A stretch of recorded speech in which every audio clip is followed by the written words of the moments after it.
మన ప్రభువు రక్షకుడు నజరుడైన యేసుక్రీస్తు నామంలో కూడి వచ్చేటువంటి సంఘస్థులందరికీ నా హృదయపూర్వక వందనాలు. అందరికీ వందనాలమ్మా. అందరూ కూడా క్షేమంగా ఉండాలని తలస్తుంటున్నాను.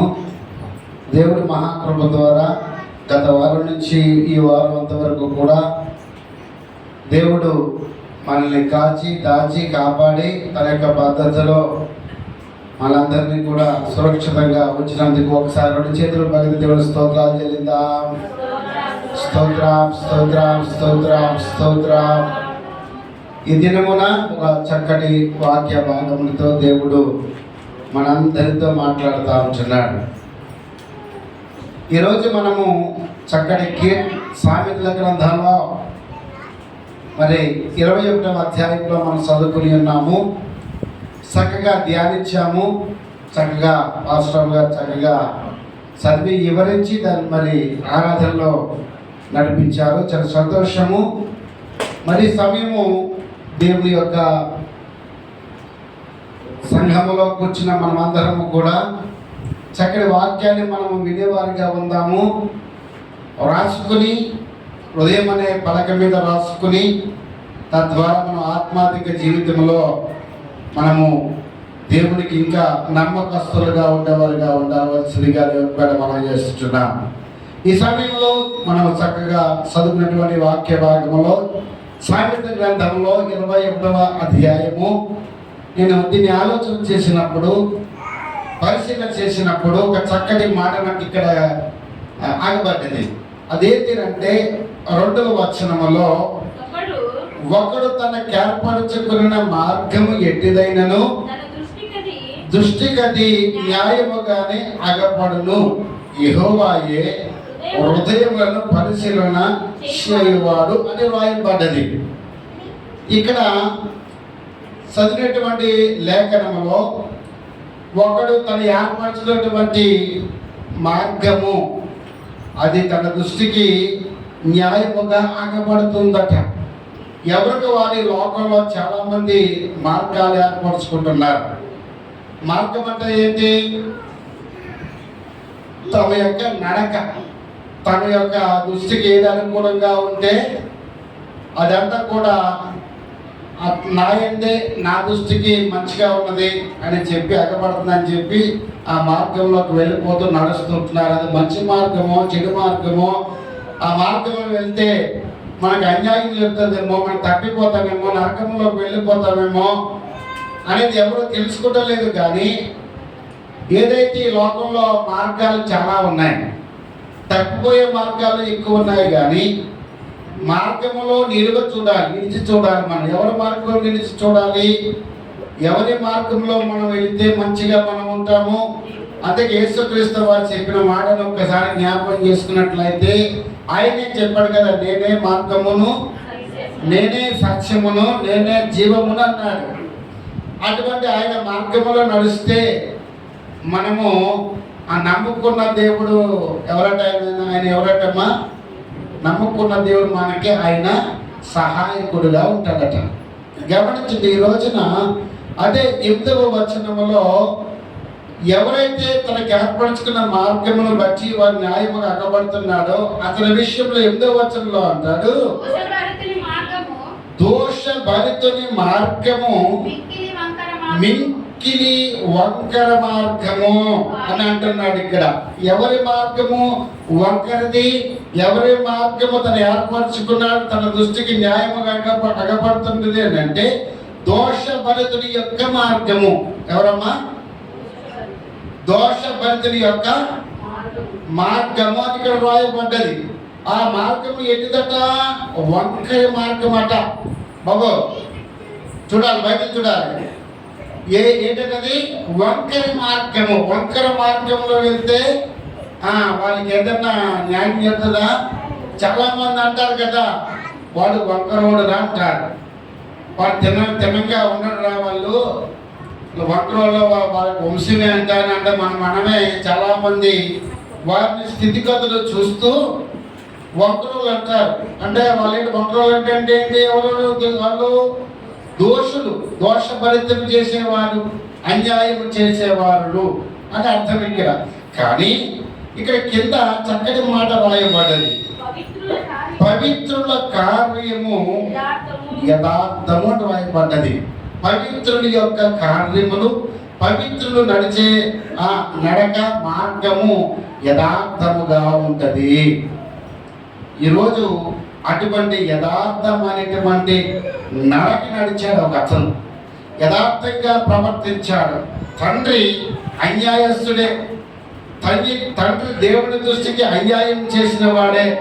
తండ్రి దేవుడి దృష్టికే కాదు, ఆ ప్రజల దృష్టికి ఆ అన్యాయం చేసేవాడుగా, దృష్టికి న్యాయం చేసేవాడుగా కాకుండా ప్రజలందరి దృష్టికి, దేవుడి దృష్టికి కూడా తన మార్గం వంకరి మార్గముగా ఎంచుకున్నాడు. లగమా వంకరి మార్గముగా ఎంచుకుని కడకి ఆయన చనిపోయినట్లుగా పరిశుద్ధ గ్రంథంలో చూస్తూ ఉంటున్నాం. గమనించండి, ఈ రోజున నువ్వు ఏ ఏ మార్గంలో నడుస్తుంటున్నావు, ఏ మార్గంలోకి వెళ్ళిపోతూ ఉంటున్నావు. ఈరోజు సత్యాన్ని చాలామంది గ్రహిస్తలేదు, గ్రహింపకుండా తనకు వచ్చి ఇష్టం వచ్చే మార్గాన్ని ఎంచుకుంటున్నాడు. వాళ్ళు వెళ్ళిపోతున్నారు, వెళ్ళిపోయి గోతులో పడుతున్నాడు. వారు ఏమైపోతున్నారమ్మా? గోతులో పడి గుడ్డోడికి దారి ఏమైనా చూపిస్తారా? వాడు గోతులో పడతాడు. కృష్ణ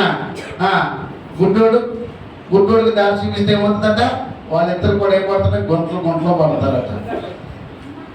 మార్గము మంచిదవ్వాలి, మనం నడిచే నడక మంచిదవ్వాలి. ప్రభు అయినటువంటి యేసుక్రీస్తు వారు చెబుతున్న మాటను మనం ఒక్కసారి ఆలోచన చేస్తే, ఈరోజు అటువంటి ఒక వ్యక్తిని దేవుడు మనతో ఆయన ముద్దు పెట్టి ఆయన యొక్క స్థితిగతులను బట్టి మన యొక్క దృష్టికి మనము ఏ విధంగా నడుస్తూ ఉంటున్నాము, మనము నమ్మకస్తులుగా దేవునికి ప్రజలకి నమ్మకస్తులుగా ఉంటున్నామా అనేది ఒక్కసారి ఆలోచన చేయండి.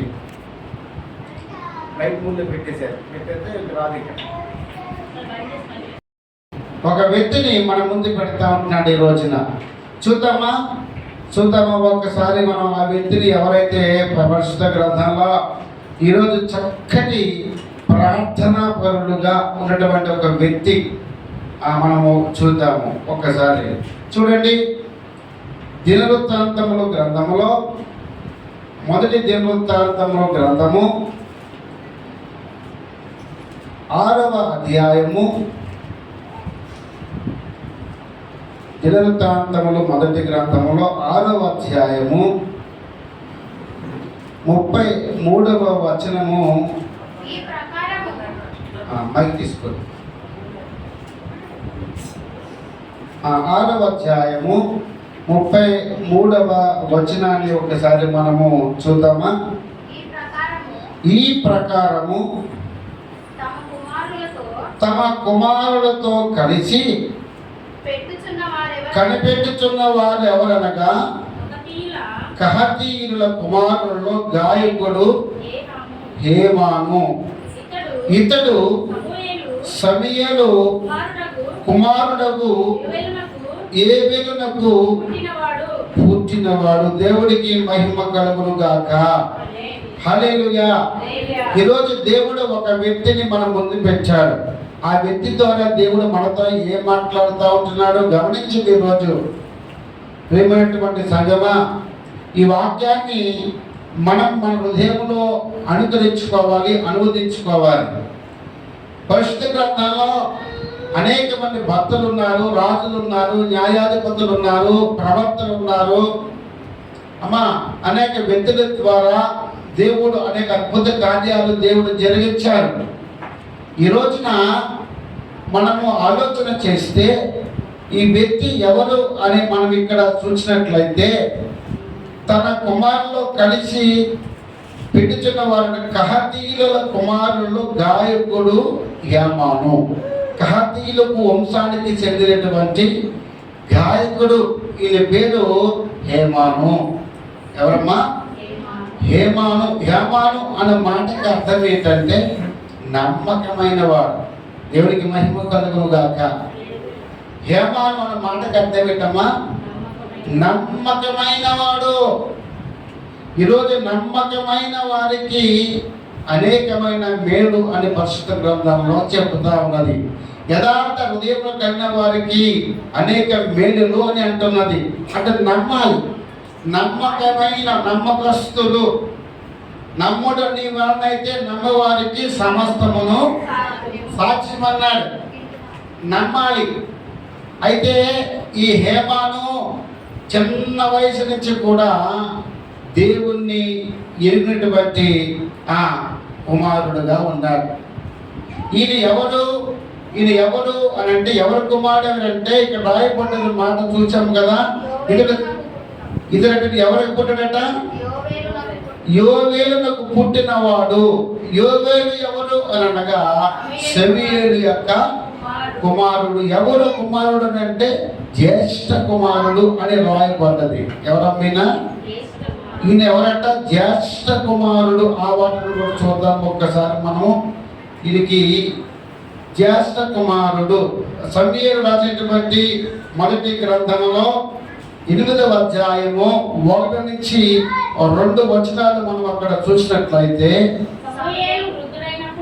సమూయేలు వృద్ధుడైనప్పుడు తన కుమారులను ఇశ్రాయేలుల మీద న్యాయాధిపతులుగా నియమించి అతని జ్యేష్ఠ కుమారుని పేరు యోవేలు, రెండవ వారి పేరు అబియా.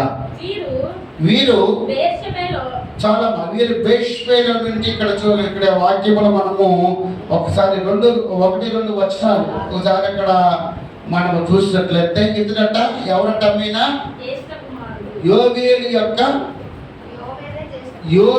జ్యేష్ఠ కుమారుడు. ఎవరు చెప్పాలమ్మా?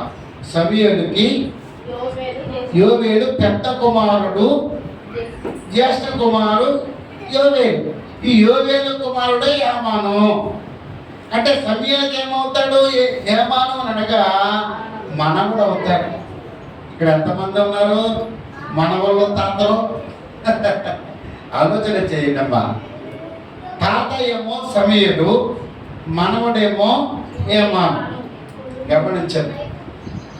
ఇక్కడ సమూయేలు ప్రవక్త.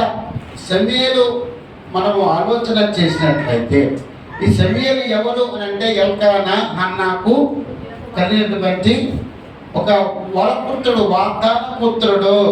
గమనించండి. లేక కలిగినటువంటి కుమారుడు ఈ యొక్క సమూయేలు.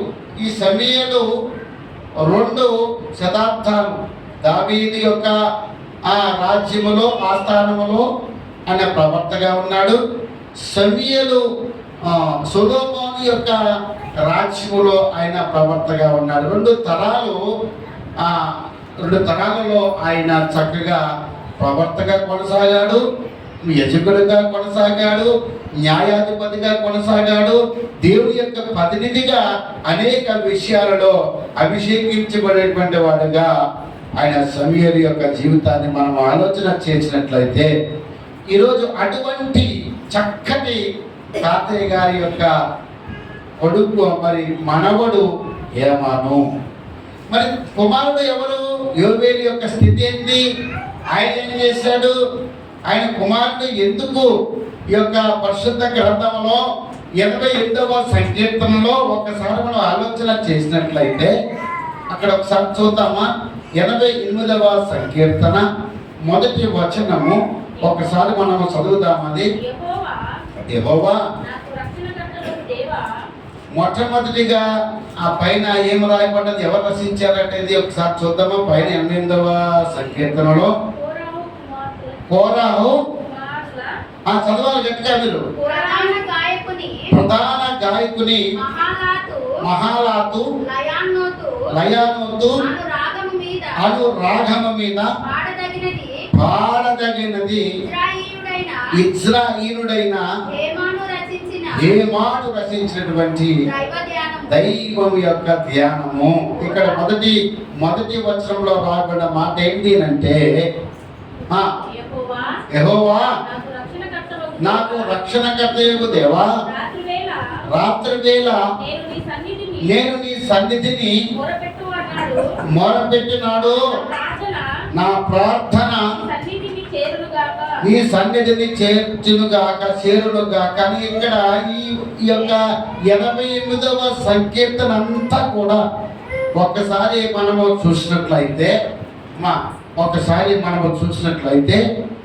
అక్కడ ఈ యొక్క 88వ సంకీర్తన అంతా కూడా ఆలోచన చేసినట్లయితే ఒక కన్నీటి కథ కింద ఉన్నది. ఇక్కడ ఒక కన్నీరు కాలు విడిచుచు దుఃఖముతో రాస్తున్నటువంటి కీర్తన. అమ్మా, ఎందుకు తాతయ్య గారేమో చక్కటి ప్రవర్త అయి ఉన్నాడు,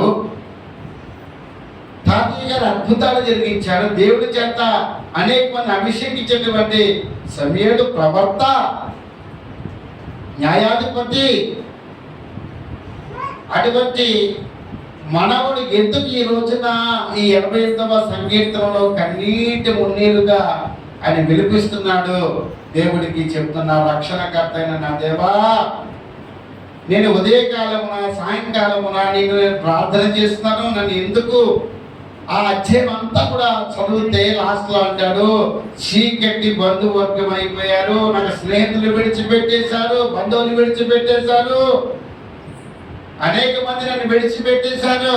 కోరహ కుమారులు కూడా వారు కూడా అన్నమాటదే, నాకు చీకటి బంధువర్గం అయ్యను అన్నాడు. కోరహ కుమారులు కూడా కన్నీటితో, కొంతమంది కన్నీటి కదా. దావీదు చక్కగా ఆయన ప్రార్థన అలపిస్తూ కీర్తనలు రచిస్తూ పాటల రూపంగా అనేక కీర్తనలు రచించారు. కానీ కొంతమంది కీర్తనలు ఏ విధంగా రచించారు? కన్నీటి గత కింద రాశారు.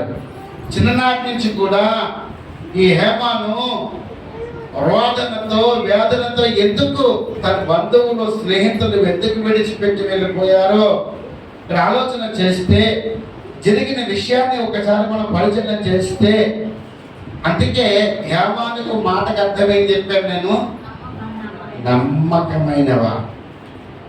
ఈరోజు ఎంతమంది నమ్మకంగా ఉంటారండి? దేవునికి, సేవకులకి, కుటుంబానికి, ఎవరిని మీరు చేసేటువంటి చక్కటి ఉద్యోగానికి ఎవరు నమ్మకస్తులున్నారు? అందుకే దేవుడు అంటున్నాడు, భలే నమ్మకమైన మంచి దాసుడా, నువ్వు నమ్మకంలో కొంచెంలో నమ్మకం ఉంటే నేను ఏం చేస్తానైనా, కొంచెంలో నమ్మకంగా ఉంటే నేను అత్యధికంగా నేను దీవిస్తాను. దేవుడికి మహిమ కలుగునుగా. హల్లెలూయా. కొంచెంలో నమ్మకం ఉండాలట. దేనిలో నమ్మకం ఉండాలి? ఈరోజు నీ హేమాను మనకి గుర్తు చేస్తూ ఉంటున్నాడు. దేంట్లో నమ్మకంగా ఉండాలి? మనం ఆలోచన చేయండమ్మా. అన్నింటిలో యథార్థంగా నడుస్తున్నావా? అన్ని విషయాల్లో నువ్వు నమ్మకంగా ఉంటున్నావా? ఉండలేవు. ఈ లోకంలో ఎవరు కూడా అనగా ఉండలేవు. కానీ ఇక్కడ చెబుతున్న మాటని యథార్థంగా ఉంటే, మనం ఇందాక సామెత గ్రంథంలో చదువుకున్నాము కదా చక్కటి మాట, వారు యథార్థముగా నీతిమంతులుగా నడిస్తే వారిని దేవుడు ఏం చేస్తాడట? 8వ వచనం ఆఖరి మాటలో చదువుకున్నాం కదమ్మా, పవిత్రుడి యొక్క కార్యము, పవిత్రుడుగా ఉన్నటువంటి వాడు యథార్థముగా వారి కార్యములు ఎలాగంటవి? యథార్థంగా ఉంటారట. యథార్థం అంటే ఏంటి? నమ్మకస్తం. యథార్థం అంటే ఏంటి? నీతి న్యాయములు, అవే నమ్మకం. నమ్మకమైన వారికి కలిగే మేలులని ఈ రోజున హేమాను యొక్క విషయంలో మనము ఆలోచన చేస్తాం. ఈ హేమాను యొక్క శ్రమలలో దేవుణ్ణి ఏం చేశాడట? ప్రార్థించాడు, శ్రమలలో స్తుతించాడు.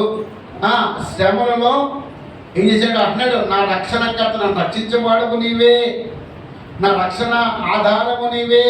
అబ్బా, మనం సంతోషంలో అంటాము, దుఃఖంలో అనం.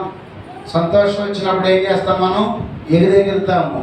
దుఃఖం వచ్చినప్పుడు కుంగుపడిపోయి ఏడుస్తాము. కానీ ఏడుపులో కూడా దేవుడు స్తుతించాలట. ఎంత చక్కటి మాట అండి.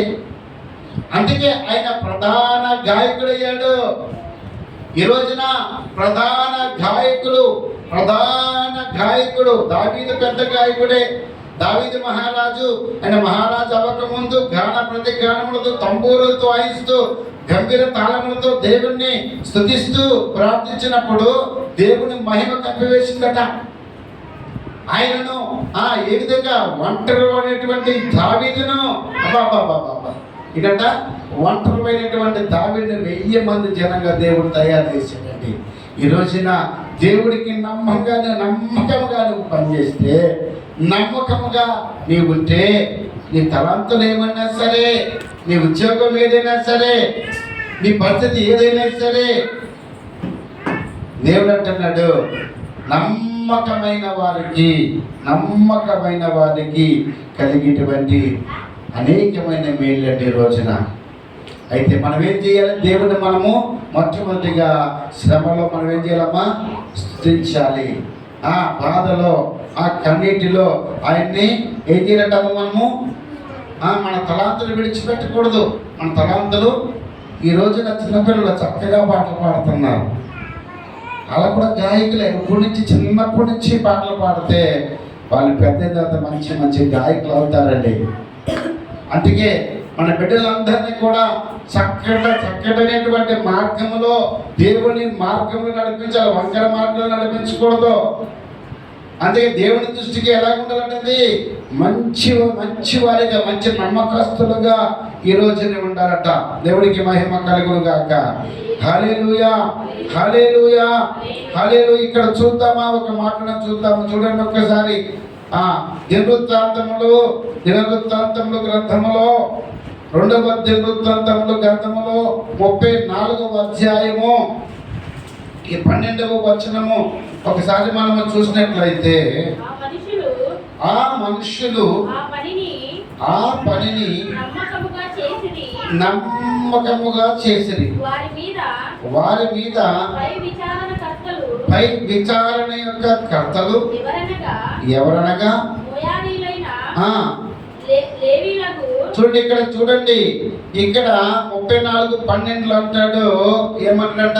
దేవుడు ఒకరికి పని అప్పు చెప్పారు. ఆ పని వారు ఎలా చేశారట?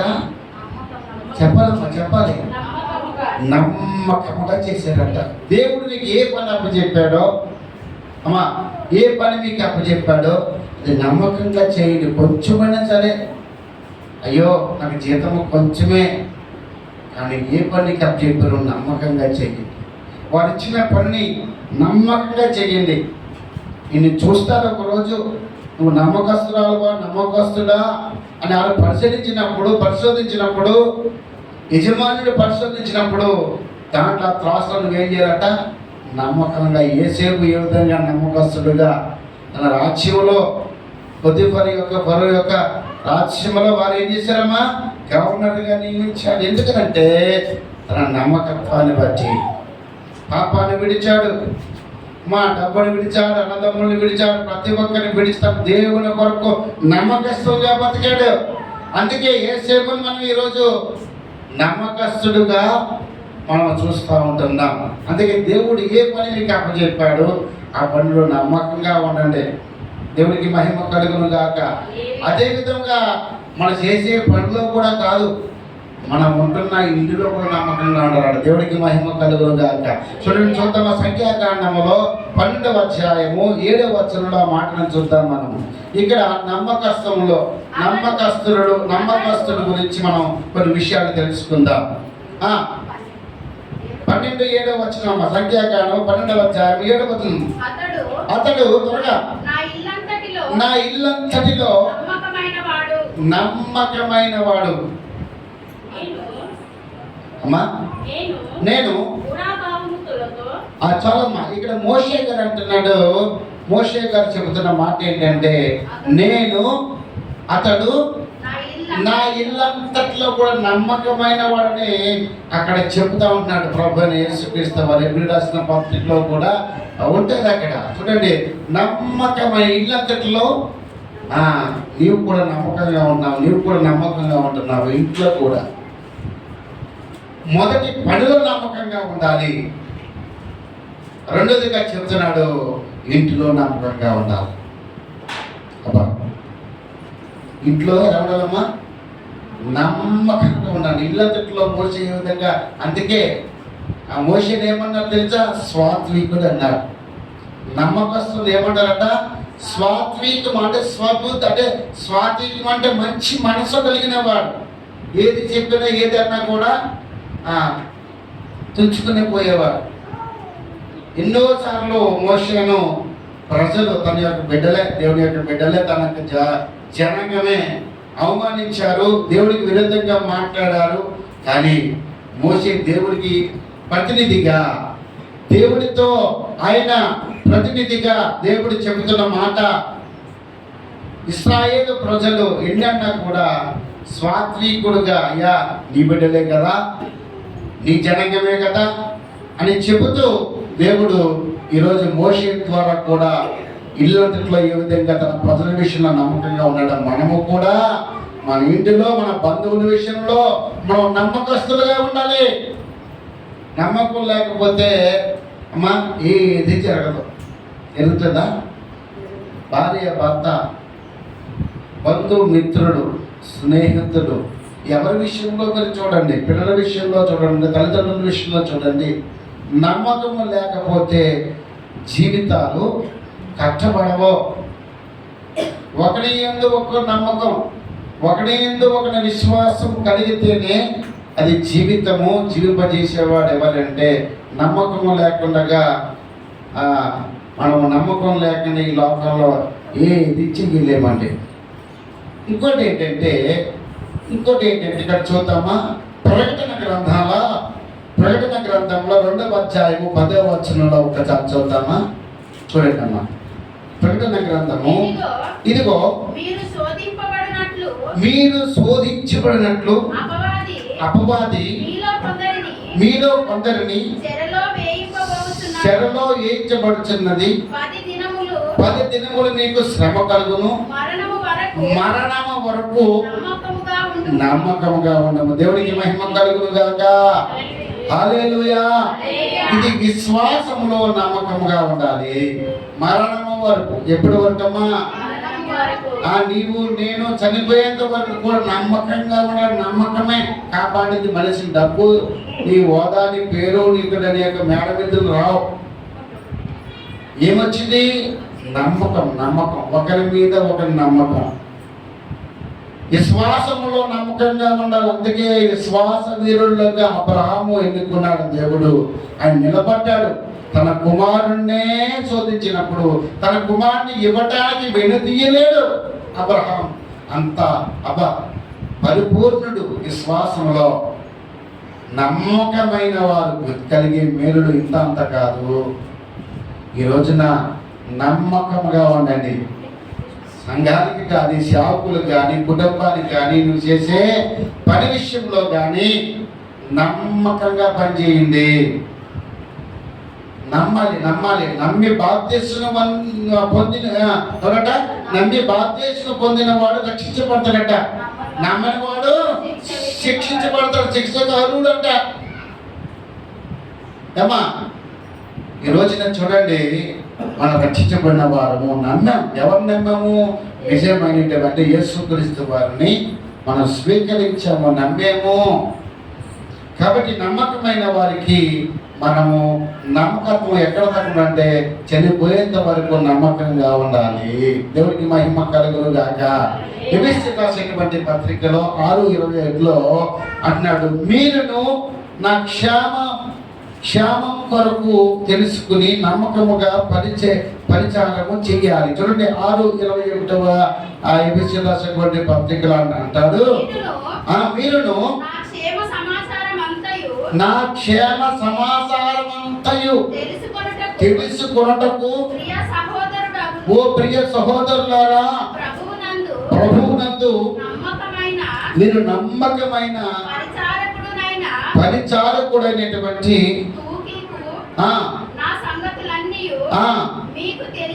అది నమ్మకముగా పరిచారము చేయాలి. దీనికోసం అంట మీరు క్షేమ సమాచారం తెలుసుకుంటానికి, మీ క్షేమము మీ సమాచారము తెలుసుకుంటానికి దేవుడు పరిచారకుల ద్వారా దేవుడు ఏదైతే చెబుతూ ఉంటాడో ఆ మాటలను బట్టి మీరు క్షేమకరంగా ఉండటానికి నమ్మకముగా మీరు దేవుని మాటలు వినాలి. దేవుడికి మహిమ కలుగును గాక. ఈ రోజున చాలా మంది ఆ నమ్మకాన్ని కోల్పోతుంటున్నారు, విశ్వాసంలో కోల్పోతూ ఉంటున్నారు. గంబాబు విశ్వాసాన్ని కోల్పోతున్నారు. ఈ కుర్చీలోకి వచ్చి నమ్మకాన్ని కోల్పోతూ ఉంటున్నారు, విశ్వాసం కోల్పోతూ ఉంటున్నారు. ఈ రోజున ఎవరు నమ్మకస్తులు? ఎవరు ఈ నమ్మకము ఏ విధంగా మనకి ఇవ్వబడ్డది, ఈ రక్షణ ఏ విధంగా మనకి ఇవ్వబడ్డది అనే ఒక మాట చెప్తున్నాను. నేను రోమీయులకు రాసిన పత్రిక 3వ అధ్యాయంలో 24వ వచనంలో ఈ విధంగా రాయబడ్డది. రోమీయులకు రాసినటువంటి పత్రిక 3వ అధ్యాయము 24వ వచనం ఒకసారి చూద్దామా. కాబట్టి నమ్మువారు ఆయన కృపచేతనే నమ్మువారు ఆయన కృపచేతనే క్రీస్తు యేసునందలి విమోచనము ద్వారా ఉచితముగా నీతిమంతులని తీర్చబడుతున్నారు. దేవుడికి మహిమ కలుగును గాక. హల్లెలూయా. ఎలాగ తీర్చబడుతున్నామో నమ్మకత్వాన్ని బట్టి. ఎవరి ద్వారా? ప్రభువైన యేసుక్రీస్తు యొక్క విమోచన ద్వారా మనల్ని ఆయన రక్షించాడు కాబట్టి, ఉచితంగా రక్షణ మనకి ఇచ్చాడు కాబట్టి మనము కూడా నమ్మకస్తులమైనటువంటి నీతిమంతులుగా తీర్చబడుతున్నాము. అంతకని ఈ లోకంలో మనకి ఏం కావాలమ్మా చెప్పండి అమ్మా. మనం ఎవరు తిట్టుకున్నా పర్లేదు, మనం ఎవరిని దూషించినా పర్లేదు, మనల్ని ఎవరు కూడా పట్టించుకోలేకున్నా పర్లేదు, కానీ మనం దేవుడి ఎదుట మనం ఎలా ఉండాలి? నమ్మకస్తులుగా ఉండాలి. పేరు కోసమో, ఖ్యాతి కోసమో, డబ్బు కోసమో, ఏదో సంపాదించాల కోసమో నమ్మకత్వం పనిచేయదండి, పనిచేయదు. నమ్మకత్వం ఎలా ఉండాలంటే నమ్మకత్వం ఎలా ఉండాలంటే నిన్ను చూచి అనేక మందికి ఏం చేయాలంట? దేవుళ్ళు నడిపించబడాలి. నమ్మకత్వంలో, విశ్వాసంలో నడిపించబడాలి. ఈ రోజున అదే ఇక్కడ మనము మరి చెబుతున్న మాటను బట్టి, ఒక వ్యక్తిని బట్టి ఈరోజు ఆ వ్యక్తి పేరు చూపిస్తున్నాడు, హేమాను. ఈయన ఎవరటమ్మా? హేమాను. చూద్దామా? అదే మొదటి దినవృత్తాంతముల గ్రంథములో చూడండి 6వ అధ్యాయము 33వ వచనము నుంచి మనము చదువుకున్నాము కదా, చూద్దాము. 6వ అధ్యాయం 31వ వచనం చూద్దామా. నిబంధన మందసమునకు స్థలము ఏర్పాటైన తర్వాత యెహోవా మందిరమందు సంగీత సేవ కొరకు దావీదు నియమించిన వారు వీరి నిబంధన మందసము దగ్గర ఏర్పాటు చేసినటువంటి సంగీత సేవ కొరకు. దేని కొరకమ్మా? జాతీయ వినాలి. సంగీతము యొక్క సేవ కొరకు ఏర్పాటుమైనటువంటి దావీదు యొక్క కాలంలో ప్రత్యక్ష గుడారములో, మందసములో, ఆ యొక్క చక్కటి మందసము స్థలముకు వెళ్ళే మార్గంలో ముందుగా ఆ గాయకులు నియమించారట. ఏమండి, మనం ముందుగా దేవుని యొక్క సన్నిధిలోకి వచ్చినప్పుడు మనం మొట్టమొదటి ఏం చేస్తాము? వచ్చిన వెంటనే ప్రార్థన చేసుకుంటాము. తర్వాత ఏం చేస్తాం? మనము స్తుతి పాటలు పాడతాం. దేవునికి స్తుతి పాటలు పాడుతూ చక్కగా సంగీతములతోటి, వాద్యములతోటి ఆయన నామాన్ని మనం ఏం చేస్తాము? కొనియాడబడతాము, మహిమపరుస్తాము, గణపరుస్తాము. అటువంటి ఎప్పుడో మొట్టమొదటిగా వారు మందసము దగ్గర దావీదు ఏర్పాటు చేసేటువంటి నియమించినటువంటి వారు వీరే అని అక్కడ రాయబడ్డది. ఏమనంట?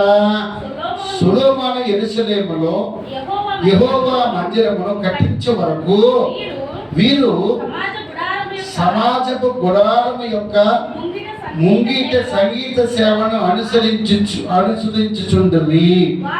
వారు వంతులు చొప్పున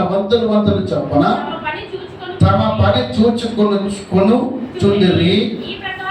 ఈ ప్రకారము తమ కుమారులతో కలిసి కనిపెట్టుచున్న వారు ఎవరు అని అనగా కహాతీయుల కహాతీయుల కుమారులలో గాయకుడగు గాయకుడగు హేమాను హేమాను. చాలమ్మా, ఇక్కడ మనకి ఏమర్థమైంది వాక్యము అంటే దావీదు యొక్క కాలంలో సొలొమోను యొక్క దేవాలయం కట్టించే వరకు కూడా ప్రత్యక్ష గుడారంలో మందస్తపు స్థలము దగ్గర వీరు ఎవరు అని అంటే ఈ కహాతీయుల యొక్క కుమారులు చక్కగా సంగీత సేవ చేసేవారు.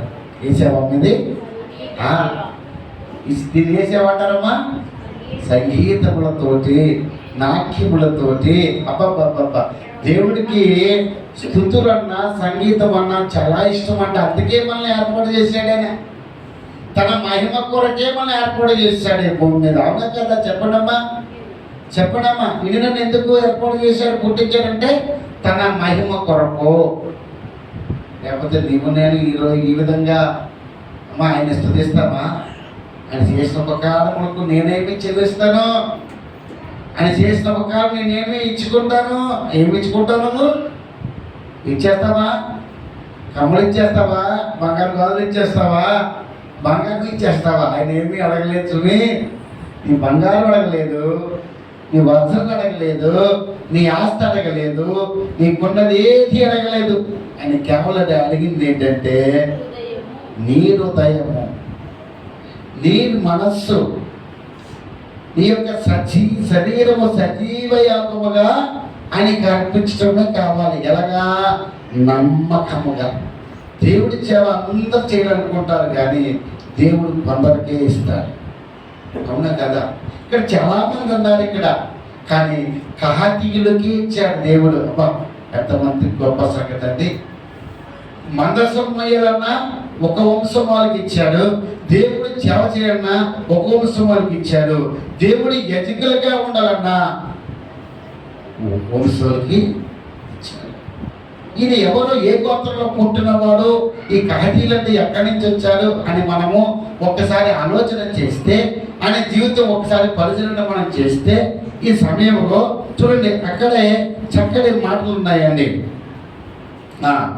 చూడండి ఇక్కడ 6వ అధ్యాయము, అదే 6వ అధ్యాయము 43వ వచనము ఒక్కసారి మనము పరిశీలన చేద్దామా?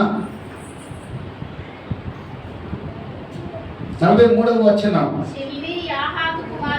షిమి యాహాతు కుమారుడు, యాహాతు గెర్షోను కుమారుడు, గెర్షోను లేవి కుమారుడు. ఈ గెర్షి యొక్క సంతతి వారు ఈ కహాతీయులు. ఆలోచన చేయండి, ఎవరమైనా గెర్షి యొక్క సంతతులే ఈ యొక్క ఇక్కడ మనం చూసినట్లయితే మీరు ఒక్కసారి ఆలోచన చేయండి. ఇక్కడ ఏమున్నాయి అంటే ఇక్కడ చక్కటి అధ్యాయాలు మనము ఆలోచన చేసినట్లయితే చూడండి, దినవృత్తాంతం మొదటి గ్రంథంలో 23వ అధ్యాయము 26వ అధ్యాయము 26వ వచనం, 26వ అధ్యాయము.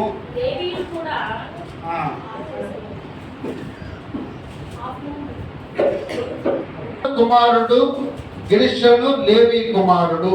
ఇక్కడ గెర్షోను అను ఇతను లేవి, ఎవరమైనా లేవి కుమారుడు. ఈ గెర్షోను ఎక్కడి వారు, గెర్షోను ఎక్కడి నుంచి వచ్చారు అని మనం ఆలోచన చేస్తే మనం దినవృత్తాంతములు అదే మొదటి గ్రంథంలో 16వ వచనంలో ఒకసారి చూడండమ్మా. లేవి కుమారులు గెర్షోను, కహాతులు, మొరారి. గెర్షోను కుమారుల పేర్లు చాలమ్మా. ఇక్కడ గెర్షోను కుమారులు కహాతీయులు అని ఇక్కడ మాట మనకి అర్థమవుతా ఉన్నది. కహాతీయుల యొక్క వంశస్థులే ఇక్కడ ఎవరటమా? ఏవేలు. ఇక్కడ యొక్క కుమారుడే, ఏవేలు యొక్క కుమారుడే ఇక్కడ యామానుగా మనకి ఇక్కడ చూస్తూ ఉంటున్నాం. ఎవరు లేవి కుమారుడు యొక్క ఎవరన్నా? గెర్షోను ఎవరు అని అంటే మోషే యొక్క కుమారుడు, ఇత్రో యొక్క మనవడు. గెర్షోము మిద్యాను అరణ్యంలో ఆ మోషే అక్కడ వివాహం చేసుకున్నాడు. ఆయనకు పుట్టినటువంటి కుమారుడు గెర్షోము. ఆ గెర్షోను వంశస్థులే ఈ రోజున చూడండి, అది ఎక్కడి నుంచి వచ్చిందనంటే యాకోబుకి ఎంతమంది పిల్లల్ని 13 మంది పిల్లలు, దాంట్లో 12 మంది అంటే దీన ఒక స్త్రీగా మనం చూస్తూ ఉంటున్నాము. 12 మంది 12 గోత్రాలుగా ఉన్నాయి. దాంట్లో ఒక గోత్రము లేవి. అమ్మాయి ఎవరమ్మాయిలు లేవి గోత్రం వచ్చినటువంటి వారు. లేవి అనగా అర్థమేంటి? హత్తుకొనుట. చెప్పనమ్మా. లేవి అనగా హత్తుకొనుట. వీళ్ళు హత్తుకునేవారు. ఎవరిని హత్తుకునేవారు ఈ వంశం అని అంటే దేవుణ్ణి హత్తుకునేవారు. మొదటిగా హేమానికి మాటకు అర్థము మనం విన్నాము, నమ్మకమైన వాడు. రెండవది ఆయన లేవి గోత్రికుడు. లేవి గోత్రంలో పుట్టినటువంటి వాడు. లేవి అనగా హత్తుకునేవాడు. అందుకే హత్తుకున్నాడు కాబట్టి, దేవుణ్ణి హత్తుకున్నాడు కాబట్టి ప్రధాన గాయకులుగా ఆ మందసము దగ్గర, ప్రత్యక్ష గుడారము దగ్గర చక్కగా గాయకులుగా నిలబడ్డారు. దేవుడికి మహిమ కలుగును గాక. మనం కూడా హత్తుకోవాలి దేవుణ్ణి. హత్తుకునటం వలన వ్యర్థకరమైన ఉంది. అక్కడ భార్య భర్తల తల్లిదండ్రులను పిలిచి తన భార్యను హత్తుకులను వెంట కలిగిన రాయబడ్డది. అంటే శరీరము, అంటే ఒక స్త్రీ పురుషుడు ఏ విధంగా హత్తుకుంటారో అలాగే మనము భర్త నీకు దేవుడై ఉన్నారు. దేవుడు కూడా వధువు సంఘంగా ఉన్న మనము హత్తుకుని ఉండాలట. ఎవరన్నా హత్తుకోవాలంటే గుండెలో పెట్టుకుంటే, చాలా మంది నేను గుండెలో పెట్టి చూసుకుంటాను అంటారు. అవునా కదా?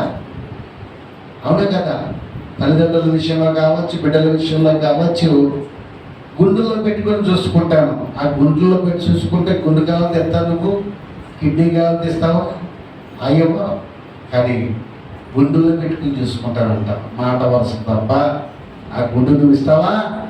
నీకున్నది ఒకటే గుండు. ఆ గుండు పోతకు చనిపోతావు.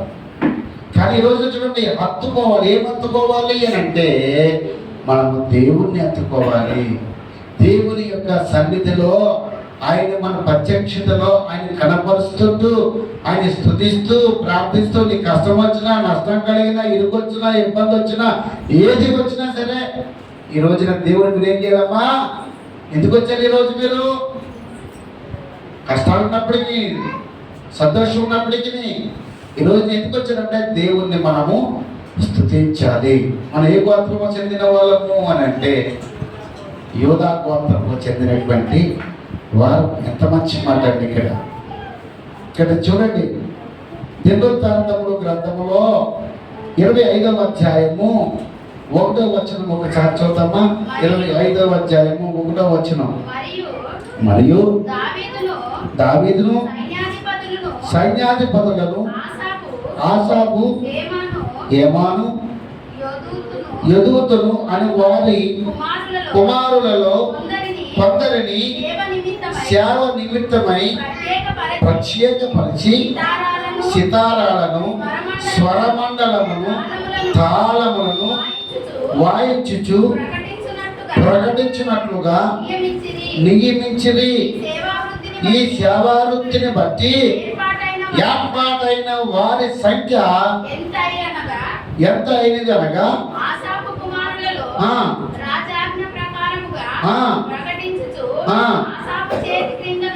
ఇక్కడ చూడండి, చక్కని మాట మనం ఒకసారి చూడండి. దావీదు యొక్క సైన్యాధిపతులలో ఆసాపు యొక్క హేమాను, యోతాతు అనే వారి కుమారుల కొందరిని నిమిత్తము సేవకి ప్రత్యేకపరిచారట.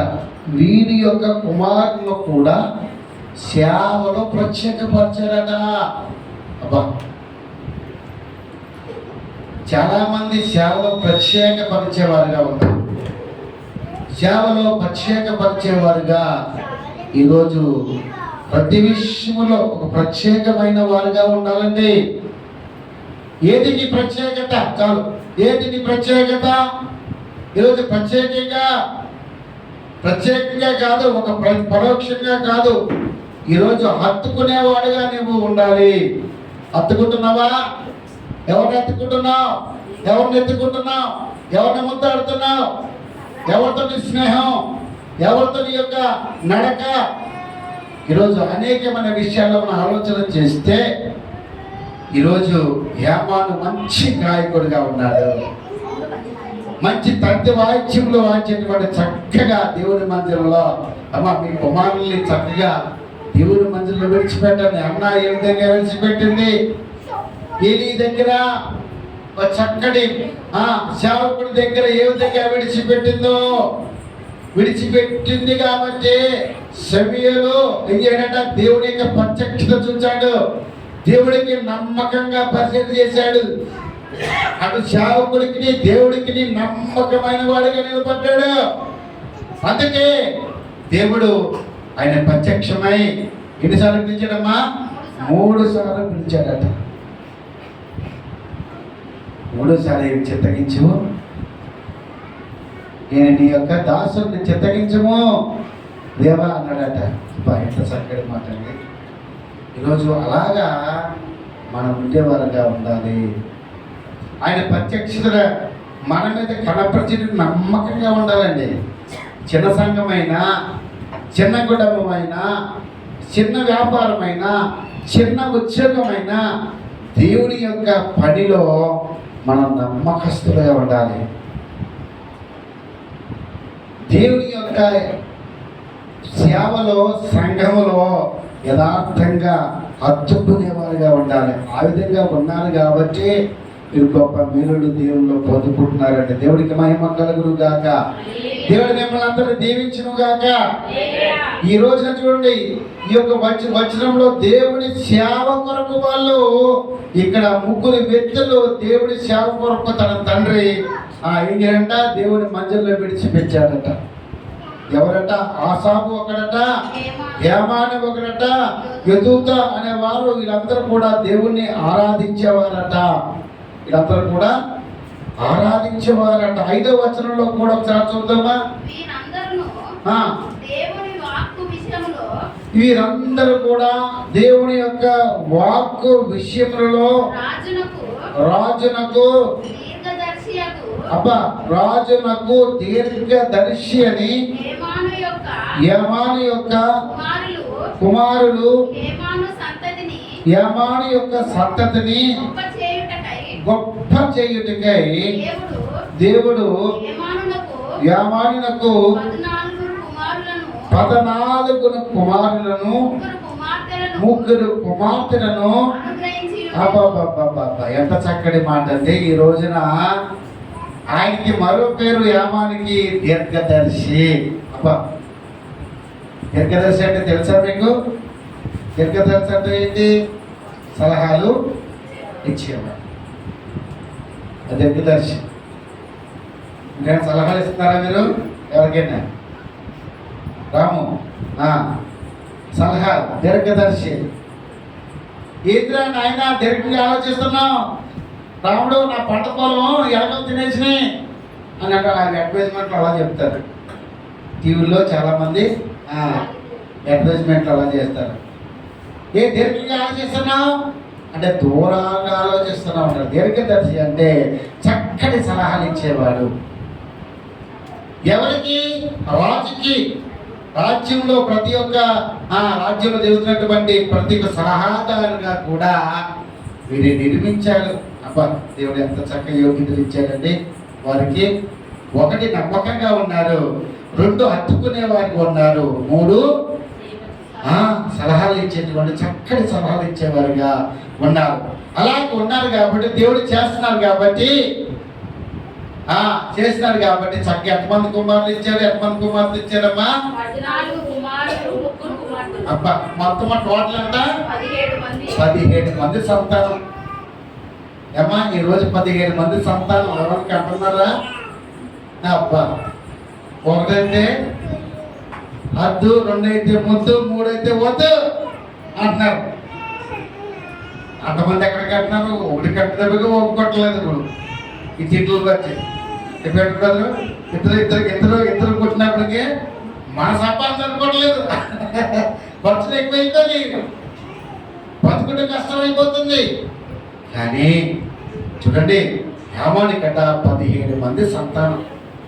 అమ్మా, ఈ 17 మంది సంతానం కూడా దేవుడిలో మా పిల్లలను కూడా ఎలా పెంచాడంటే, దేవుని యొక్క మందిరములో, దేవుని యొక్క మందసంలో ప్రత్యక్ష గుడారం ఉందా, వీళ్ళ పాటలు పాడుతుంటే వారు కూడా కోరస్ పాడతారంట. దేవుడికి మహిమ కలుగును గాక. హల్లెలూయా.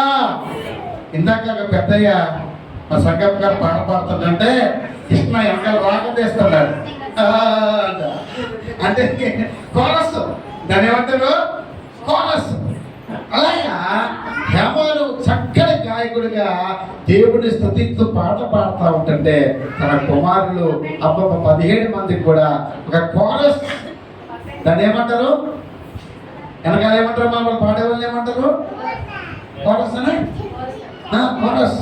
అలాగే ఇప్పుడు పిల్లలందరూ కూడా చక్కగా తల్లిదండ్రులు పాడుతూ ఉంటే, తల్లులు పాడుతూ ఉంటే కుమారులు వెనకాల కోరస్ పాడతాయి. ఎంత చక్కగా ఆనందమో, దేవుడికి ఎంత ఆనందమో. మా మొన్న సిస్టర్ అబ్బాయి డ్యాన్స్ పాడుతుంటే అవి ఎంత ఆనందపడిపోతుందో వీడియో తీసుకుంటుంది. అలాగే మా వేరే సిస్టర్ అబ్బా ఆమె అయితే డ్యాన్స్ వేస్తుంది ఎట్లా మా దేవుడు ఎంత శక్తి ఇచ్చాడు చూడండి పిల్లలకి. ఎక్కడి నుంచి వచ్చింది ఇదంతానంటే మన బట్టే. దేవుడిని మనం ఎంతగా స్తుతిస్తున్నామో, ఎంతగా ఆరాధిస్తున్నామే, తన బట్టే తన బిడ్డలను కూడా దేవుడు మర్చుకున్నాడండి చక్కగా. ఈరోజు నా బిడ్డలు చాలా మంది ఉన్నారు ఇక్కడ, అందరికీ దేవుడు తలాంతులు ఇచ్చేసాడండి.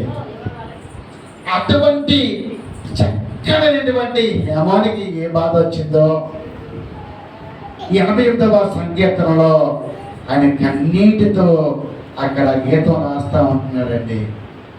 ఎంత చక్కటి పతిపరుడో, దీర్ఘదర్శో, నమ్మకమైన వాడో. ఎందుకో మరి ఆయనకి ఆ బాధ వచ్చేసిందట. ఆయన తాతయ్యేమో సమయలు చక్కగా ప్రవర్త 2 తరాలలో చక్కగా అనేక మంది అభిషేకించిన వాడు, ప్రవర్త అయి ఉన్నాడు, న్యాయాధిపతి అయి ఉన్నాడు. అంత మాత్రమే కాదు, ఆయన యొక్క చక్కగా ప్రవచనాలు చెప్పేటువంటి వాడిగా, పరిశుద్ధాత్మ ద్వారా ప్రేరేపించబడిన వాడిగా, రాజుగా కూడా ఆయన రాజులైనప్పటికీ ఆయనే గొప్ప తలాంతిచ్చి దేవుడు అభిషేకించి నడిపించాడండి సమయాన్ని. అటువంటి మనముడు యామాను. ఈ యామానికి చూద్దాం ఒక్కసారి 1 రాజుల గ్రంథంలో చూద్దామమ్మా. ఇక్కడ నాకు ఇంకా 10 నిమిషాలు ఉన్నది, క్లోజ్ చేసేస్తాను. 1 రాజుల గ్రంథంలో 4వ అధ్యాయము 31వ వచనం ఒకసారి మనం ఆలోచన చేద్దామా.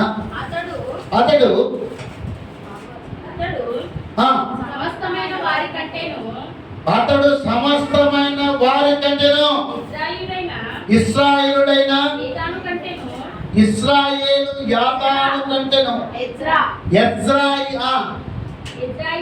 ఎజ్రాయిలుడైనటువంటి యాతాను కంటేను మహాను కుమారులు కంటేను హేమాను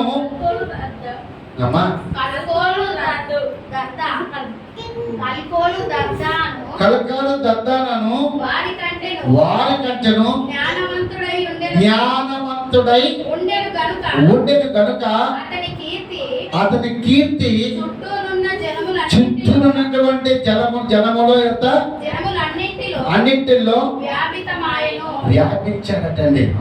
దాని యొక్క జ్ఞానం ఎవరెవరికంటే అక్కడ మనం ప్రకటించారు. మనకి కొన్ని మాటలు మనకు రావట్లేదు, తిరుగుతులేదు. నిజంగా పాత నిబంధన గ్రంథంలో కొన్ని పేర్లు మన నాలుగుకి తిరగం, అనువదించుకోవాలి.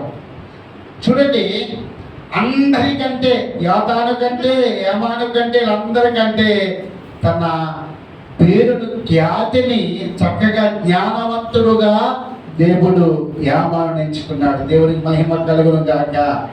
ఈ రోజున మనందరినీ కూడా దేవుడు అటువంటి యామానులో ఉన్నటువంటి క్వాలిటీస్ను బట్టి ఈరోజు నిన్ను నన్ను కూడా దేవుడు వాడబోతున్నాడు. ఆయన స్తుతి ఆరాధన ద్వారా, ఆయన మహిమ ద్వారా, నమ్మకం ద్వారా హత్తుకునేవారుగా, దీర్ఘదర్శిగా సలహాలు ఇచ్చేవారుగా, మంచి దేవునికి అర్పించి ఆరాధించేవారుగా దేవుడు ఈరోజు నిన్ను నీ బిడ్డల్ని కూడా చక్కటి తలాంతులు ఇచ్చి దేవుడు నడిపించుకుంటున్నారండి. చాలా మందికి తలాంతులు అంటే జ్ఞాపకం వచ్చింది. ఈ రోజుల్లో గత సంవత్సరంలో మా దైవజనులు బావగారు సొంతంగా పాటలు రాశారు, కొన్ని పాటలు రాశారు. కొన్ని పాటలు దేవుడు ఆలోచన బట్టి ఆయన దేవుడికి కొన్ని పాటలు కట్టి సొంతంగా పాటలు రాశారు, కొన్ని పాటలు. అయితే ఈ మధ్య నేనేం చేస్తానంటే ఈ పాత పాటలు ఎప్పుడో రాసుకున్న పాటలు యూట్యూబ్లో ఇప్పుడు ఏం చేస్తాను, ఒకటి పెడతా ఉంటారు. మీరు చేతులు చూసుకుంటూ లైక్ చేయండి. దాన్ని ఏం చేయాలి, లైక్ చేసి ఏం చేయాలి, మనని సబ్స్క్రైబ్ చేయండి. మీరు ఎంతమంది చేత చేపిస్తారో దేవుడు అంతగా బహుగా ఈ యొక్క యూట్యూబ్ ఛానల్ని అనేక మందికి పరిచయం చేయండి. పరిచయం చేయకండి కానీ పరిచయం చేయండి. పరిచయం చేసి దేవుని మహిమను వాళ్ళు కూడా వాక్యాలు వినేటట్లుగా దేవుని యొక్క మంచిలో చక్కటి వాక్యముల ద్వారా తన బ్రతుకులు దేవునిలో పుష్పించేటట్లుగా నమ్మకస్తులుగా వారిని కూడా చేయమని ఏమైనా కోరుతా ఉంటున్నాను. ఇక్కడ చూడ జ్ఞానవంతులుగా ఇక్కడ దేవుడు చేస్తా ఉంటున్నాడు. దేవుడికి మహిమ కలుగును గాక.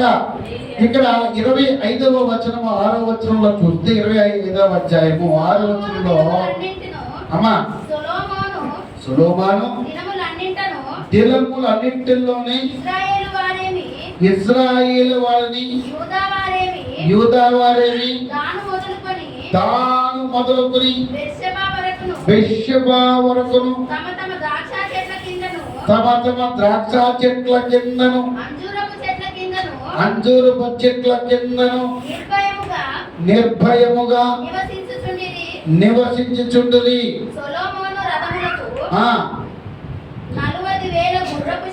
చాలమ్మా, వీరందరూ ఆసాపునకు యోధోదునకు హేమానకు రాజు చేసి ఉన్న కట్టడము ప్రకారంగా యెహోవా ఇంటిలో తాళములు స్వరమండములు సితారములు వాయించుచు గానము చేయుచు తమ తండ్రి చేతి కింద దేవుని మందిరపు సేవ జరిగించుచుండిరి.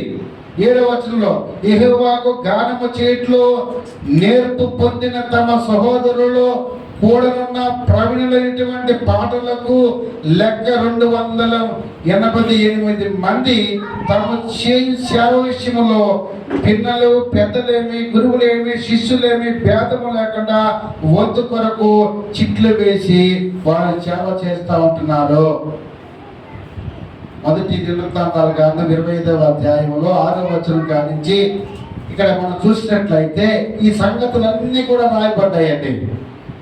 వారు 288 మంది వారి వంశస్థులందరూ కూడా దేవుడి సేవ చేస్తుంటున్నారు.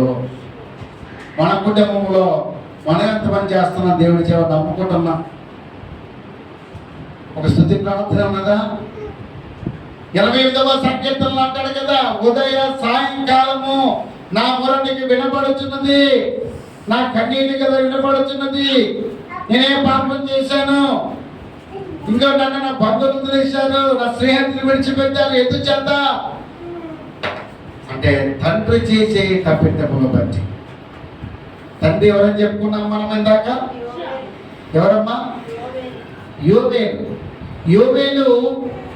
యోబేలు అట సమూయేలు యొక్క కుమారుడు, జ్యేష్ఠ కుమారుడిని మనం చదువుకున్నాం. ఈ యోబేలు ఎందుకు దేవుని యొక్క మందిరములో తన తండ్రి నడిచినట్లుగా దేవుడి మార్గంలో నడవకుండా వంకర మార్గంలో నడిచాడట. మన సామెతల్లో చదువుకున్నటువంటి రీతిగా వంకర మార్గంలో నడిచాడట. వంకర మార్గం నడిచిన వాడు ఏమవుతాడట? దుష్టుడి చేత నడిపించబడినవాడిగా చూస్తూ ఉంటున్నాం. దోషభరితమైనటువంటి దోషుడుగా నిలబడ్డాడు తన కుమారుడు. అందుకే ఆ సమూయేలుతోటి ఆ ఉన్న ప్రజలందరూ అంటున్నారు, అయ్యా నువ్వు మంచి సేవ చేశావు, అనేక మంది రక్షించావు, అనేక మందిని నువ్వు తప్పించావు, అయితే నీ కుమారుడు నీలాగా లేరు, నీ కుమారుడు నీలాగా లేరు. కాబట్టి దేవుని యందు వారు భయంకరమైనటువంటి పాపాలు చేశారు. ఏ పాపం చేశారు మన ఆలోచన చేస్తే ఒకసారి చూద్దాం. అది వాళ్ళు ఏ పాపం చేశారు చూద్దాం, ఒక్కసారి మనము చూద్దాం.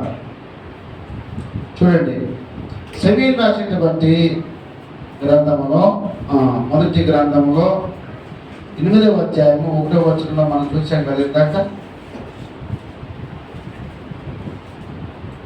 చూడమ్మా, ఆ మాటను చూద్దాం ఒకసారి. సమూయేలు వృద్ధుడైనప్పుడు ఆ, తన కుమారులను ఆ, ఇశ్రాయేలీయుల మీద ఆ, న్యాయాధిపతులుగా నియమించెను. ఆ, అతని జ్యేష్ఠ కుమారుని పేరు యోవేలు, ఆ, రెండవ వాని పేరు అబియా. ఆ, వీరు బెర్షెబాలో ఆ, న్యాయాధిపతులుగా ఉండిరి. ఆ, అతని కుమారులు ఆ, అతని ప్రవర్తనను అతని ప్రవర్తనను అనుసరింపక ధనాపేక్షకులై లంచములు పుచ్చుకుని న్యాయమును త్రిప్పివేసి ఇశ్రాయేలీయుల పెద్దలందరూ ఆ, కూడి రామాలో సమూయేలు నొద్దకు వచ్చి ఆ, చిత్తగించుము, నీవు వృద్ధుడవు, అయిపోయావు. నీ కుమారులు నీ ప్రవర్తన వంటి కాదు గనుక సకల జనుల మర్యాద చొప్పున మాకు ఒక రాజును నియమించమని చెప్పే ప్రజలందరూ కూడా సమూయేలు యొద్దకు వచ్చారు. ఎందుకనంటే నువ్వు మంచి ప్రవర్తన అయి ఉన్నావు, కానీ నీ కుమారులు ధనాపేక్ష అయిపోయారండి. ధనం ఇచ్చి లంచం పుచ్చుకుని న్యాయాన్ని తిప్పివేసేవారట. అబ్బా, తండ్రి ఏమో న్యాయవంతుడు, అనేక మందికి ఉపకారం చేసిన వాడు, మంచి పేరు తెచ్చుకున్నవాడు, ప్రజలందరిలో కూడా మంచి ప్రవర్తన న్యాయాధిపతి అనిపించినటువంటి ఆ తండ్రి కొడుకు మన కుమారుడు, ఇంటి కుమారుడు పుట్టాడట. లంచం పుచ్చుకుని ధనాపేక్ష పరిశుద్ధ గ్రంథంలో చాలా మంది ధనాపేక్ష గురించి మనం ఆలోచన చేస్తే ధనాపేక్ష గురించి ఏం చేశారంటే చాలా మంది 2-3 పేర్లు చెప్పండి నాకు. పరిశుద్ధ గ్రంథంలో ధనం గురించి ఎవరినెవరిని అమ్మేశారు, ధనం గురించి ఎవరినెవరిని అపవాది యొక్క చెరలో తీసుకెళ్ళిపోయారు. మనకి బాగా అర్థమైంది ఏంటంటే ఇస్కరియోతు యోధ ఎన్ని వేనాలకి 33 వెండి నాణాలకి యేసుక్రీస్తుని అమ్మేసేసి ఆ కడకి ఏం చేశాడు, ఉరేసి చచ్చిపోయాడు. యేసేపుని ఎలా అన్నదమ్ములు అమ్మేశాడు. ధనాపేక్ష గురించి అమ్మేశాడు. ధనాపేక్ష గురించి ఏమండి, ఈ రోజున చాలామంది అమ్మేస్తున్నారు. ధనం, లంచం లేదు, ఎక్కడ మనకి ఎక్కలేదట. ధనం లేకపోతే ఎక్కడ పని ఎక్కడ కావట్లేదు. ఏదైనా ఎక్కడికి వెళ్ళినా కూడా ఆ చేతిలో ఏం పెట్టారంట, 100, 50, 200 ఏం చేయాలట పెడితేనే కానీ న్యాయము ఎవరికి అవసరం లేదట. కానీ జనులందరూ వాళ్ళు ఎంత ధనాపేక్షలు అయిపోయారంటే న్యాయము తిప్పివేశారట. తిప్పివేసి అన్యాయపు తిప్పులు తీర్చి ఆ దేశంలో ఉన్న ఆ అందరినీ కూడా భయాపాతులు చేసేసి ఎందుకు బాబు ఇంత మంచి ఎందుకు పుట్టారు అని చెప్పేసి మాకు ఒక రాజును నియమించు, నాకు ఇలా అవసరం లేదు. దేవుడు శిక్షకు పాత్రలైపోయి వారి జన్మదాత వాళ్ళు ఏం పడారు హతమైపోయారట. ఎంత నిదూరమో తెలుసా.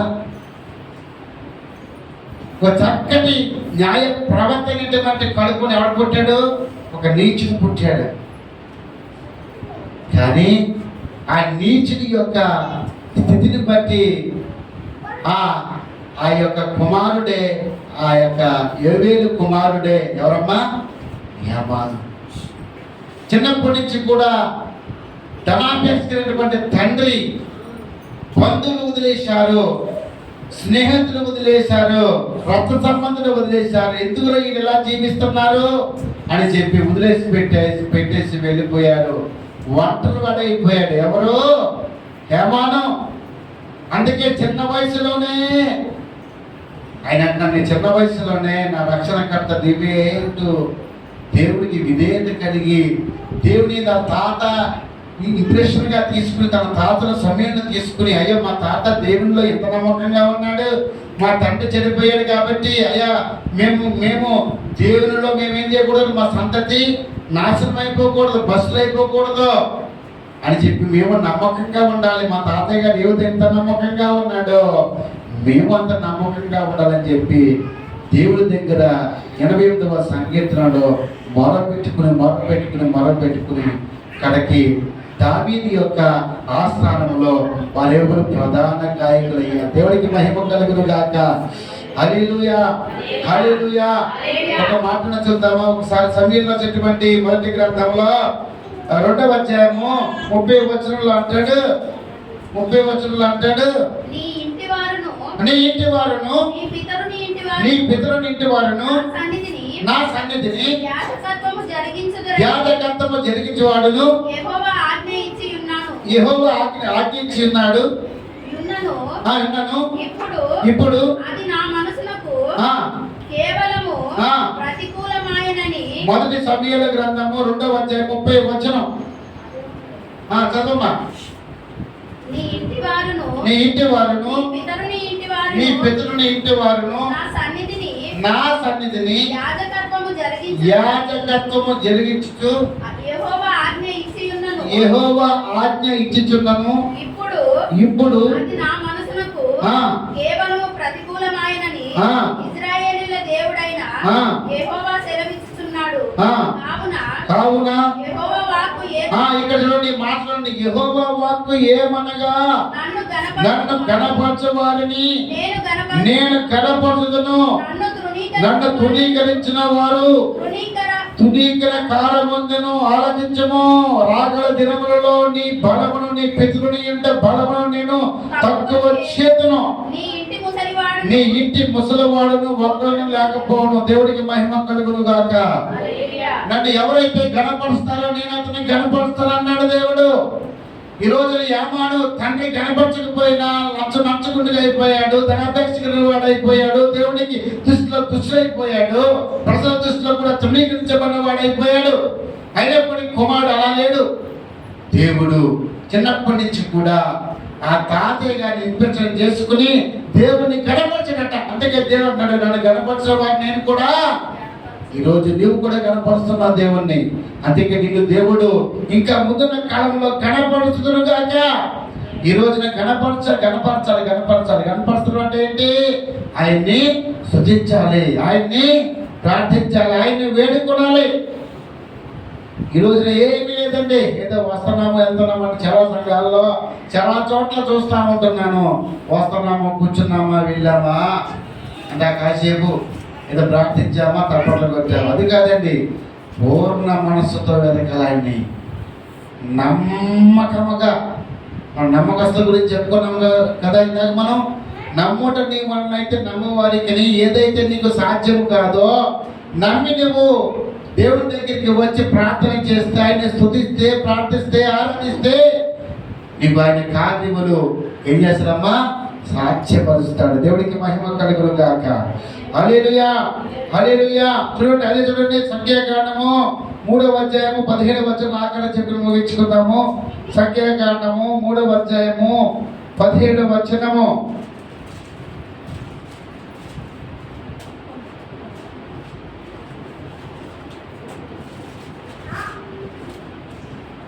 పదిహేడవ వచనం 3వ అధ్యాయము 17వ వచనం అంటాడు, లేవి కుమారుల పేర్లు గెర్షోను, కహాతు, మొరారి అని వారు. గెర్షోను కుమారులు వంశకర్తల పేర్లు కహాతు కుమారులు వంశకర్తల పేర్లు అమ్రాను, ఇస్రాహారు, ఎబ్రోను, ఉజ్జీయేలు అని వారు. ఇక్కడ చూడండి, నేను ఇంటికే చదువుకోండి, ఈ అధ్యాయం అంతా కూడా చదువుకోండి. అవసరమైతే దివృత్తాంతం మొదటి గ్రంథంలో 23వ అధ్యాయము 26వ అధ్యాయము మీరు చదువుకోండి. దాంట్లో సంగీత వాయిద్యముల గురించి వీరి యొక్క పేర్లు చాలా చక్కగా రాయబడ్డాయండి. రోమీయులకు రాసినటువంటి పత్రికలో 8వ అధ్యాయంలో చూద్దాం ఒకసారి. ఆఖరిగా రోమీయులకు రాసినటువంటి పత్రికలో 8వ అధ్యాయము 38వ వచనం.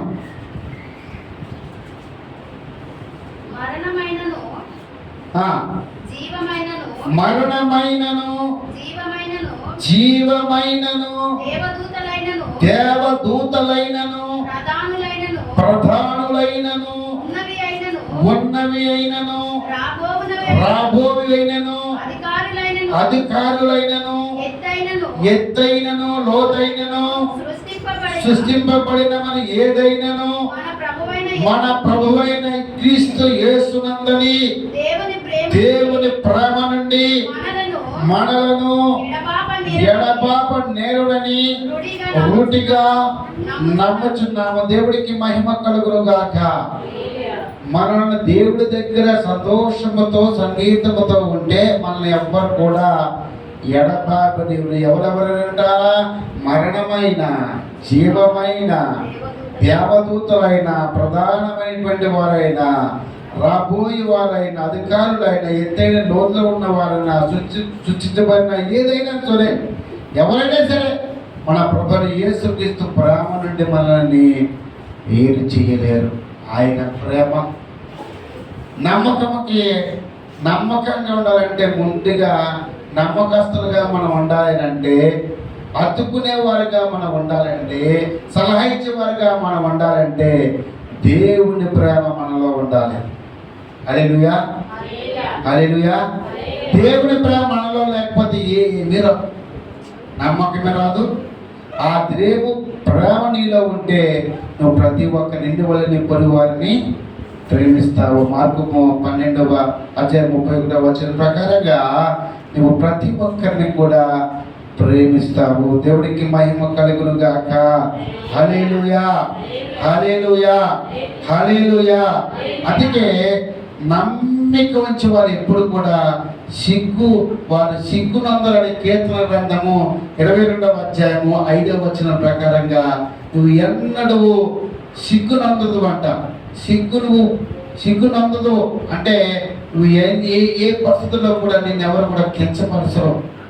నమ్మకంగా ఉంటాయి. ఆ నమ్మకంతో నిన్ను కడ వరకు, మరణం వరకు కూడా నమ్మకంగా ఉంటే క్రీస్తైన ప్రభువైన యేసుక్రీస్తు వారిని చూసి ఆయన నీ హృదయ వాంఛనములు తీస్తాడు. ఆఖరి ఒక మాట చదివి నేను ముగించేస్తున్నాను. కీర్తన గ్రంథంలో 28:7 చదువుకుని ముగించేసుకుందాము. యెహోవా నా ఆశ్రయము, నా కేడము, నా హృదయము ఆయన యందు నమ్మిక ఉంచింది కనుక నాకు సహాయము కలిగను. దేవుడికి మహిమ కలుగును గాక. ఆయన యందు నువ్వు నమ్మిక ఉంచావు కాబట్టి. అబ్బా, ఈ రోజున ఎవరెందు నమ్మిక వస్తున్నావో నాకు ప్రశ్న నాకు వచ్చిన ఏంటంటే, నువ్వు ఎవరెందు నమ్మిక ఉంచి వచ్చావు ఈరోజు? మనం చెప్పేది దేవుడి యందు. ఈరోజు వాక్యం నీతో ఏం మాట్లాడింది, నీ హృదయంతో ఏం మాట్లాడింది, మనసుతో ఏం మాట్లాడింది, దేవుడు నీతో ఏం మాట్లాడింది ఈరోజు అని అంటే నువ్వు చెప్పాల్సింది ఏంటంటే, యెహోవా నాకు ఆశ్రయంగా ఉన్నావు, నువ్వు నాకు కేడముగా ఉన్నావు, నా హృదయముకు నాకు ఆనందింపజేసి నమ్మిక ఉంచావు కాబట్టి నాకు నువ్వు సహాయం చేస్తున్నావు. నీకు సహాయం చెయ్యాలి అంటే నీకు ఏ విషయంలో కూడా ఆయన నీకు వాగ్దాన పూర్తులుగా ఉండాలి అంటే నువ్వు దేవుని యందు నమ్మిక ఉంచాలి. మొట్టమొదట నమ్మకం అనేది చాలా ప్రాముఖ్యమైన విషయం. నమ్మకం లేకుండా ఏది పని చేయలేవు. దేవుని నమ్మాలి. ఎవరు దేవుడు అంటే నిత్య జీవము కలిగిన దేవుడైనా నిన్ను బ్రతికించి, నిన్ను పుట్టించి, నిన్ను జీవింపజేసి మరణం వరకు కూడా నీవైన వెంట ఉండి కనుదెప్పవలే నిన్ను కాపాడుచున్నటువంటి దేవుని ప్రేమ నీకు ఆయన ఆశ్రయముగా, కేడముగా ఉండి ఆయన నీ యొక్క నమ్మికడలా ఆయన నీకు సహాయం చేసేవాడుగా, నిన్ను తన యొక్క కౌగిట్లో హత్తుకునేవాడుగా, ఆయన హత్తుకునేవాడు మాత్రమే కాదు, చక్కగా నేను పోషించేవాడు, నేను ఆదరించే దేవుడు. తల ఉంచుతాము, కళ్ళు మూసుకుందాము, ప్రార్థన చేసుకుందాము. నిజంగా దేవుడు ఈ రోజున తన చక్కటి మాటలతో నమ్మకమైన వాడు. ఈ రోజున అనేక మంది నమ్మకంగా లేని వారుగా ఉంటున్నారేమో. నమ్మి బాప్తీసం పొందిన వాడు రక్షించబడతారని, నమ్మని వాడు శిక్షకు అర్హుడు అని మనము విన్నాం. హేమాను చాలా చక్కగా దేవునిలా తన కీర్తనలో చెబుతూ తన యొక్క గాథను వివరించుకుంటారు. నా తండ్రి అయ్యా ఆయన ధనాపేక్ష కలిగిన వాడైపోయాడు. గెహాజు కూడా ధనాపేక్ష కలిగాడు, కుష్ఠరోగం వచ్చింది. అలాగే పరిశుద్ధ గ్రంథంలో అయ్యా అనేక మంది పరిశుద్ధ గ్రంథాల్లో ధనాపేక్షలు అయిపోయారయ్యా. నిజంగా బాలకు కూడా అక్కడ కూడా వాళ్ళకు కూడా ధనాపేక్షలు కలిగి ఎందు అయ్యా అనేక మంది ధనాన్ని కోరుచు ఏ విధంగా చనిపోయారో, ఏ విధంగా అతలైపోయారో మేము వింటూ ఉంటున్నాం ఈరోజు. అయ్యా ఆ తండ్రి కూడా అయ్యా అతలైపోయారు, కానీ కుమారుడు మాత్రమే రక్షించుకున్నారు. ఈ రోజున మేము నడిచే నడక పద్ధతిని కూడా ఒక యేసుక్రీస్తు వారిని చూసి నడవాలని, ఆయన మార్గంలో నేను నిలవాలని ఎంత ఆశపడుతానని ప్రార్థన చేసుకుంటాం. ఎంతో ఆయన చూసి మనం నిలవాలి, ఆయన మనం బ్రతకాలి. ప్రార్థన చేసుకుందాం.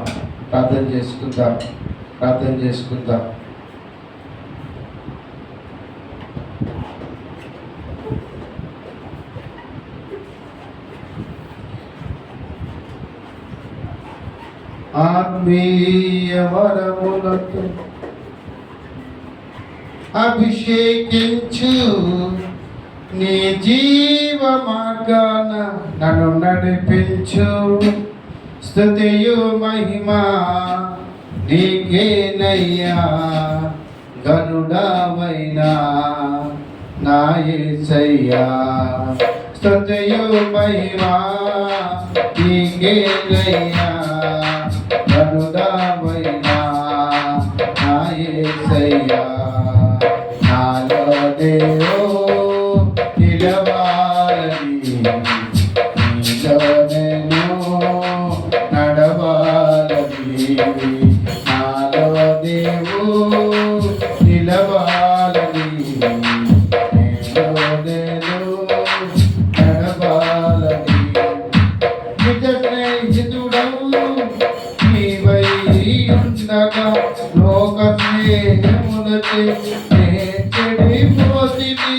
నిజ స్నేహితుడవు నీవై ఉండగా లోక స్నేహితులచే చెడిపోతివి. నీ స్నేహ బంధముచే నన్ను మనిషిగా మలచి, నీ స్నేహ బంధముచే నన్ను మనిషిగా మలచితివి. ఆత్మీయ వరములతో అభిషేకించు, ఆత్మీయ వరములతో అభిషేకించు. నీ జీవ మార్గాన నన్ను నడిపించు. స్తుతియు మహిమ నీకేనయ్యా, గనుడవైనా నా యేసయ్యా. స్తుతియు మహిమ నీకేనయ్యా, గనుడవైనా నా యేసయ్యా. నిజంగా ఈరోజు స్తుతియు మహిమ ఆయనకే చెల్లించినట్లుగా ఈ వాక్య నిమిత్తం ప్రార్థన చేసుకుంటాం. మన మధ్యలో పీటర్ బ్రదర్ వచ్చి ప్రార్థన చేస్తారు, వాక్య నిమిత్తము ప్రార్థన చేస్తారు.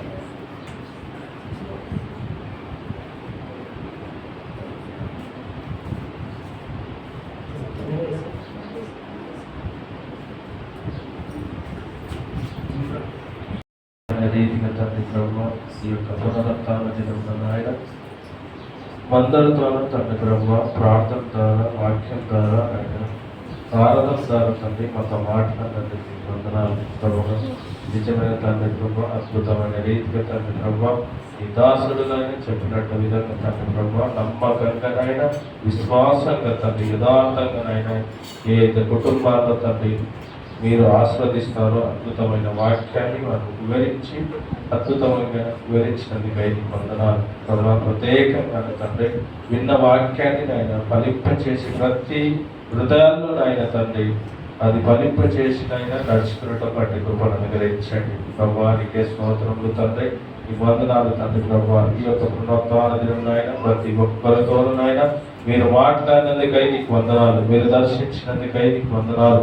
ఈ యొక్క వాక్యోపదేశాల నుంచి నాయన మా యొక్క జీవితాలను మీరు మాట్లాడే విధంగా నడిపించిన విధానాన్ని బట్టి నీకు స్తోత్రాలు చెల్లించుకుంటూ మా ప్రభు రక్షకుడైన యేసుక్రీస్తు నామంలో అడిగి వేడుకొంచున్నాము తండ్రి.